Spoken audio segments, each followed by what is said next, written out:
갑자기 들어온 사람이 내가 전혀 예상치 못했던 내 제일 친한 친구라면 어떨까요?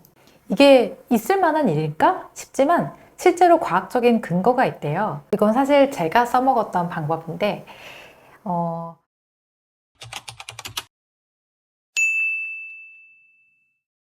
서비스가 쉬워지는 마인드 스트레칭 그 마지막 시간입니다. 저는 강사 박선아입니다. 이번 시간에는요, 상대방을 좋아하라로 시작을 하겠습니다. 사람을 좋아하는 건 정말 나랑 친한 친구가 아닌 이상은 쉽지 않잖아요. 근데 여러분, 예를 들어 볼까요? 내가 오늘 정말 바쁜 하루를 보냈어요. 고객이 너무너무 많았어요. 예상치 못했던 워킹 고객들도 많았어요. 그런데 그때 또 다른 사람이 혹시 지금 시술 되나요? 라고 들어옵니다. 그럼 우리가 생각했을 땐 물론 나를 찾아주는 고객이기 때문에 너무나 반갑고 감사한 분인 건 맞지만 내가 정신없고 바쁠 때는 그런 감사함을 약간 잊게 되는 경우도 있잖아요. 오히려 그때 들어온 고객은 약간 반갑지 않을 수도 있어요. 그런데 우리 상황을 바꿔서요.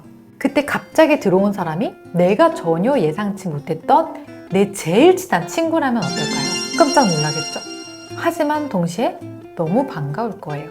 약간 사막의 오아시스 같기도 하고, 어머, 네가 웬일이야?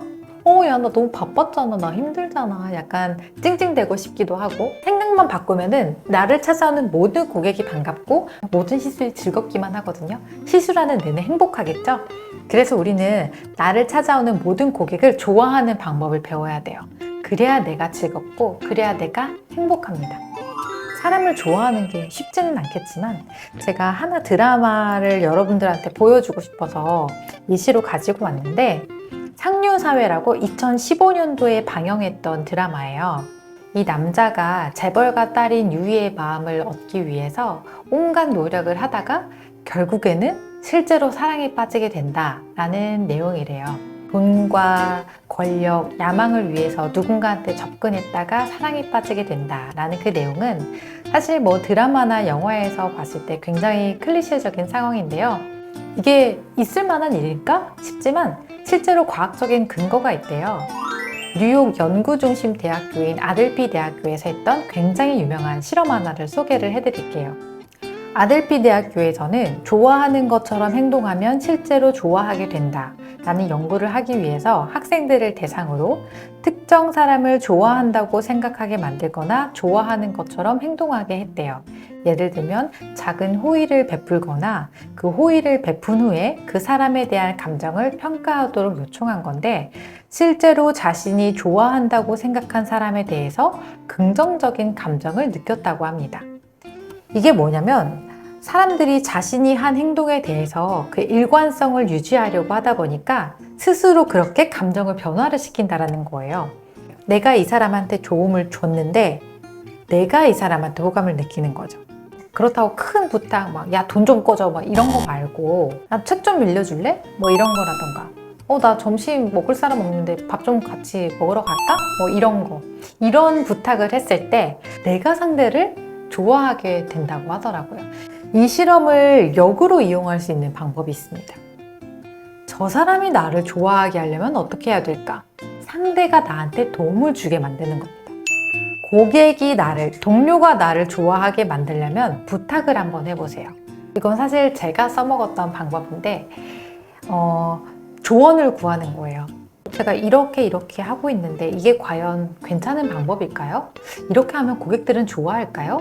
이런 식으로 고객께 조언을 요청하면 그 고객은 열과 성을 다해서 나에게 피드백을 해줄 거예요.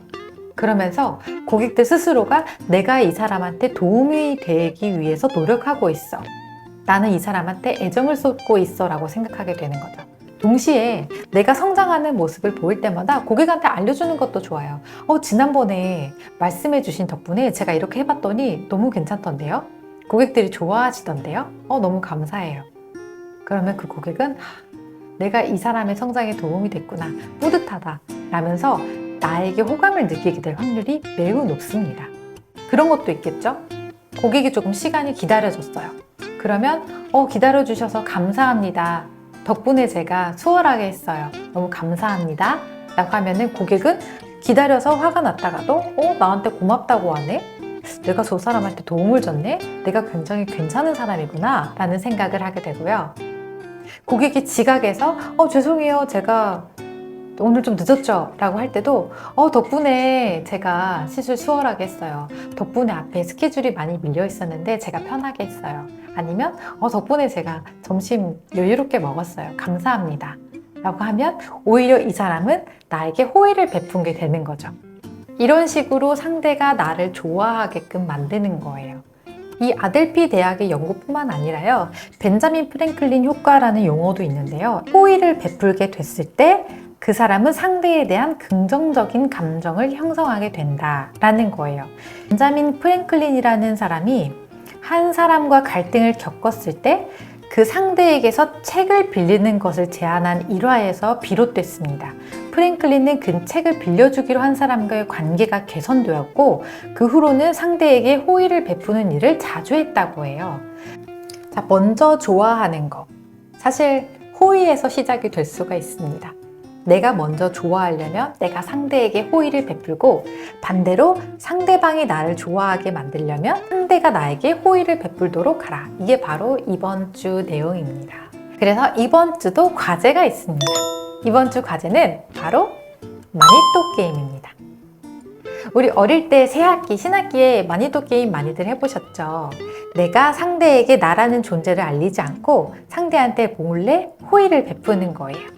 뭐 작은 쿠키를 사물함에 넣어줄 수도 있고요. 그 친구가 힘들 때 도와주는 것도 돼요. 상대를 좋아하기 위한 마니또 게임을 이번 주에 진행을 할 거예요. 뭐 큰 샵인 경우는 내가 동료를 지정을 할 수도 있지만 1인 샵이거나 뭐 우리는 일할 사람이 많지 않아요 하는 분들 같은 경우는 고객을 대상으로 할 수도 있어요. 내가 좋아하는 사람을 하는 게 아니라 종이에 이름을 적어서 랜덤으로 뽑은 사람을 마니또로 정하면 됩니다. 내가 좋아하는 사람을 하는 건 의미가 없어요. 그래서 랜덤으로 뽑아주세요. 자, 그래서 이번 주도 상대방을 좋아하기 위한 노력, 마니또 게임으로 한번 해보도록 하겠습니다. 탁월함은 뭐다? 습관이다. 여러분들이 사람을 좋아하는 방법도 습관으로 만들 수 있습니다. 그럼 이번 주도 우리 화이팅 해볼게요.